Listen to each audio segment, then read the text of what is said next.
Okay, so today we're talking about the thoracic spine. So first of all, range of motion in the thoracic spine. So Danny, if I can get you to put your hands behind your neck.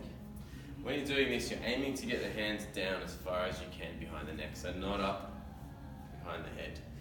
Up there, we don't get much control of the thoracic spine or the shoulders. Down here, much better. If the patient can't do that, well then you have to modify. Putting your hands behind, trying to get his elbows together. And then the trick with this is to make sure that you're actually rotating in a straight axis. So as I'm doing this, I'm not pushing him forwards and rotating because I'll get a totally different measurement. And what we're really looking at is this angle of the thoracic spine here. But Danny can't see that, so we can use the elbows to demonstrate. So Danny, that's 4/5, that's actually reasonably good. See how that elbow is not quite pointing over here? Yeah. So full range, the elbow should be pointing over there. Now the only danger with that is, I can get his thoracic spine to here, I can get his elbow further because his shoulder is stretching.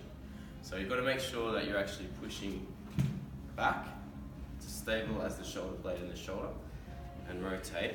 So you're getting a thoracic rotation, not a shoulder rotation. Otherwise you'll get wonky measurements.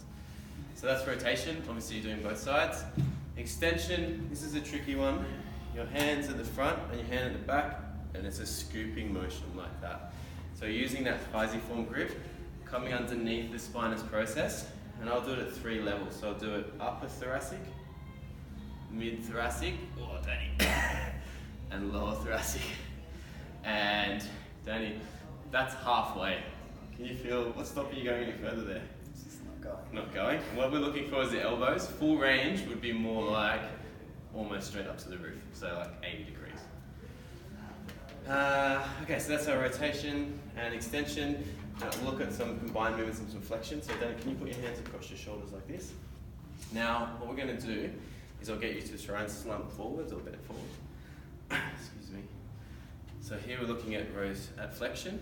We can also add into that flexion, lateral flexion, or combined flexion, lateral flexion, rotation. And that can be a good way of actually assessing the costo-vertebral joints as well as the thoracic facet joints. So just looking at Danny, the trick with these is you can't really get a number for it. You'll get a feel after a time that you know what's full range. And if you're feeling one side, that one's great. Whereas, what's stopping you there, Danny? I don't know. Okay, he doesn't know, but he knows that there's something that's tricky.